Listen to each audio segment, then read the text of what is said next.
Assalamualaikum warahmatullahi wabarakatuh. Nama saya Salsabila Safa dari Prodi S1 Kebidanan semester 3.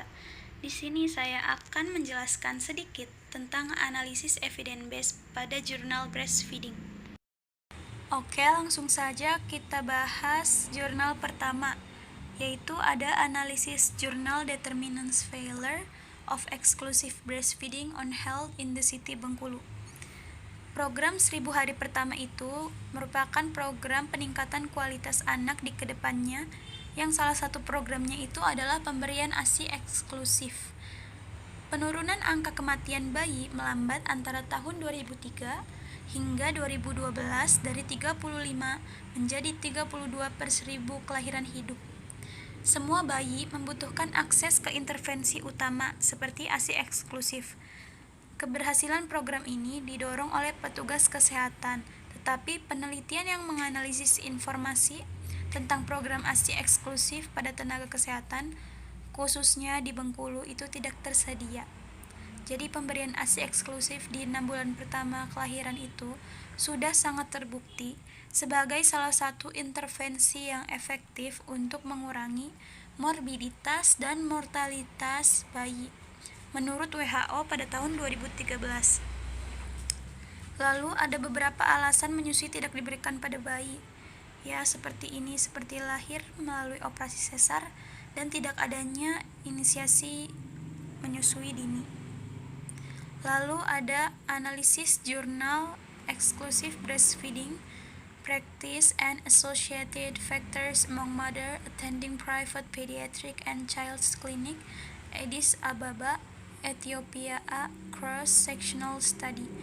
Jadi pemberian ASI eksklusif atau ABF didefinisikan oleh WHO sebagai situasi di mana bayi hanya menerima ASI dari ibunya saja, atau ibu menyusui atau ASI perah dan tidak ada cairan lain atau makanan padat kecuali tetesan atau sirup yang terdiri dari vitamin, mineral, suplemen, atau obat-obatan. ASI merupakan makanan yang alami berfungsi sebagai sumber nutrisi bayi yang lengkap selama 6 bulan pertama kehidupannya. Ini berisi semua nutrisi yang diperlukan dan disediakan dalam bentuk yang tersedia secara hayati dan mudah dicerna, melindungi ibu dan anak dari penyakit-penyakit dengan sifat imunologis. ASI ini mengandung asam lemak esensial yang dibutuhkan untuk pertumbuhan otak, mata, dan pembuluh darah bayi ini tidak tersedia pada jenis susu lain. Menyusui sesuai permintaan di siang hari dan malam hari setidaknya 8 kali dalam 24 jam akan memberikan banyak ASI karena menyusui merangsang produksi ASI itu sendiri.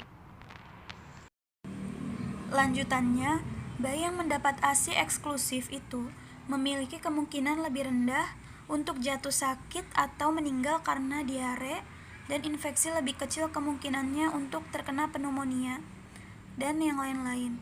Hal ini untuk melindungi terhadap kejadian otitis media tunggal dan berulang, khususnya resiko rawat inap untuk infeksi saluran pernapasan bagian bawah selama tahun pertama kehidupan. Nah, selain itu, menyusui juga bermanfaat bagi masyarakat karena dapat mengurangi biaya perawatan kesehatan, ketidakhadiran orang tua, dan hilangnya pendapatan keluarga. Nah, Tampanee dan Kumi Kereme melaporkan bahwa ASI adalah bentuk susu yang paling sehat untuk bayi manusia, dengan sedikit pengecualian, seperti ketika ibu mengonsumsi obat-obatan tertentu atau terinfeksi TBC dan HIV. Nah, Kong dan Lee juga pernah mengemukakan bahwa ASI diproduksi di bawah pengaruh prolaktin dan oksitosin wanita. Nah, wanita juga menghasilkan susu yang setelah melahirkan untuk memberikan makan bayi. ASI yang awal dihasilkan sering disebut sebagai kolostrum, yang kaya akan imunoglobulin yang melapisi saluran cerna. Hal ini juga membantu untuk melindungi bayi baru lahir sampai sistem kekebalan tubuhnya itu mulai berfungsi dengan baik dan menciptakan efek pencahar yang ringan, mengeluarkan mekonium, dan membantu mencegah penumpukan bilirubin atau faktor penyebab penyakit kuning ya. Lalu ada menyusui meningkatkan kadar oksitosin yang juga berkontribusi pada ikatan ibu dan anak, lalu menurunkan resiko pengembangan kanker rahim, osteoporosis, diabetes tipe 2, dan kanker payudara pada wanita. Yang terakhir, di sini kita akan membahas tentang yang saya analisis dari jurnal Investing in Breastfeeding in the World Breastfeeding Costing Initiative. Nah, analisis WHO tentang manfaat menyusui pada kesehatan dan perkembangan anak memperpanjang hingga kehidupan dewasa dan meningkatkan IQ. Tidak dapat diabaikan juga, tidak dapat buktinya berdampak pada penurunan kematian bayi dan anak serta malnutrisi dan kepentingannya bagi kesehatan reproduksi ibu. Namun demonstrasi, kebijakan anggaran, dan keberlanjutan dan potensi keuntungan ekonomi dari strategi global yang penting bagi merekam implementasi praktis. Waktunya telah tiba untuk mengubah perhatian tanda menyusui sering menerima komitmen yang tidak dapat dinegosiasikan untuk mengimplementasi penuh global strategi. Melalui aksi multisektoral, bukannya implementasinya hanya sedikit intervensi, agar berhasil menyusui wanita harus memiliki akses ke semua layanan yang melindungi, mempromosikan, dan mendukung menyusui. Oke, setelah kita melakukan analisis jurnal breastfeeding dan memperoleh evidence base-nya, kita dapat mengambil kesimpulan dari 3 analisis jurnal tersebut, yaitu analisis breastfeeding menurut pemerintah dari tahun ke tahun angka morbiditas dan mortalitasnya menurun karena pengoptimalan ASI eksklusif 6 bulan, dan menurut WHO angka kematian bayi akan menurun juga jika bayi disusui hingga 2 tahun. Kong dan Lee mengemukakan bahwa ASI diproduksi di bawah pengaruh prolaktin dan oksitosin. Wanita akan menghasilkan susu setelah melahirkan untuk memberi makan bayinya. Nah, ASI yang awalnya dihasilkan itu sering dinamakan kolostrum atau ASI yang baru pertama keluar dari sang ibu, yang kaya akan imunoglobulin yang melapisi saluran cerna.